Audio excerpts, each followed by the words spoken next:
सवाल हमारे पास व्हाट्सएप के जरिए भी हमारे दर्शकों ने भेजे हैं। इन्हीं में से एक हमारे दर्शक हैं जीतू सोनी, इंदौर मध्य प्रदेश से।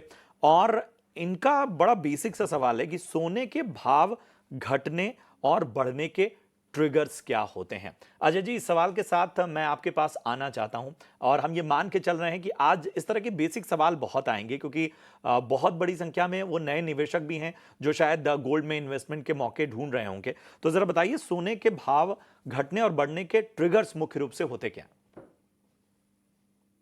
अगर हम पहले 10 साल पहले की बात करते तो जनरली हम देखते थे क्लोज इकोनॉमी हुआ करती थी। हम ज्यादा करके देखते कि 30 त्योहार डोमेस्टिक मार्केट में हम अगर देखते हैं, अक्षय तृतीया है या धनतेरस है तो गोल्ड में डिमांड बढ़ जाती है।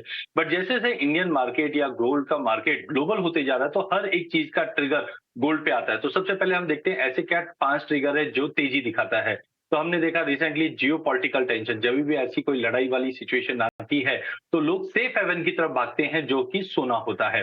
इसके अलावा हमने पैंडेमिक के टाइम पे भी देखा था कि जब भी ऐसी कुछ पैंडेमिक जैसी महामारी या कोविड जैसी सिचुएशन बनती है तो ऐसे टाइम पे भी हम देखते हैं कि लोगों का ध्यान गोल्ड की तरफ जाता है। इसके बाद आता है सेंट्रल बैंक, क्योंकि कोई भी सेंट्रल बैंक के लिए सबसे बड़ी चिंता होती है उनकी करेंसी। अब करेंसी में अगर सपोज डिवैल्यूएशन हो रहे हैं तो कहीं ना कहीं सेंट्रल बैंक अपनी बाइंग बढ़ा देता है। तो ये 3 पॉइंट हो गए। इसके अलावा हम देखते हैं कि अब इन्वेस्टमेंट के तौर पे भी गोल्ड को देखा गया है, जिसका मतलब है आप ईटीएफ में या एसजी में कैसे फिजिकल बाइंग है। लास्ट अगर हम बात करते हैं तो डॉलर इंडेक्स में हमने देखा है पिछले 2-5 सालों में डी डॉलराइजेशन हो रहा है कि काफी कंट्रीज है वो डॉलर से निकल के सोने को एज ए सेफ हेवन मान रही है।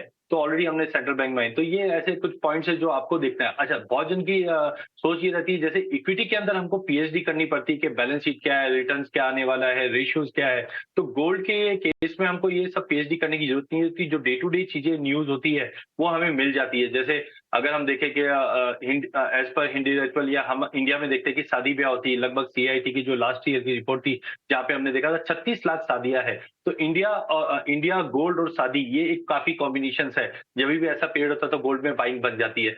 अब सेल साइड देखते हैं तो हम देखते हैं कि गोल्ड की वैल्यू डिटोरेट कब हो सकती है। जैसे हम रिसेंटली देखते हैं इंटरेस्ट रेट का एक सिनेरियो होता है। जब भी इंटरेस्ट रेट के अंदर बढ़ोतरी होती है तो जनरली पैसा गोल्ड से निकल के हम डॉलर में मूव करते रहते हैं। तो ये जितने भी इवेंट्स हैं ये इजीली आज की डेट में हम अपने चैनल पे भी देखते हैं और प्लस काफी वेबसाइट्स है जहाँ पे ये जितनी भी न्यूज है वो तुरंत मिल जाती है एंड उसका इफेक्ट हम सोने पे अकॉर्डिंगली बनते हुए देखते हैं। एक लास्ट अगर हम बात करें तो डॉलर इंडेक्स को आप नजर रखिए, बिकॉज डॉलर और गोल्ड का इनवर्सली कोरिलेशन है। जब भी डॉलर को मजबूती मिलती है तो लोग सोने से निकलते हैं और जब भी डॉलर में गिरावट आती है तो सोने में एक इन्वेस्टमेंट बढ़ जाता है। बिल्कुल।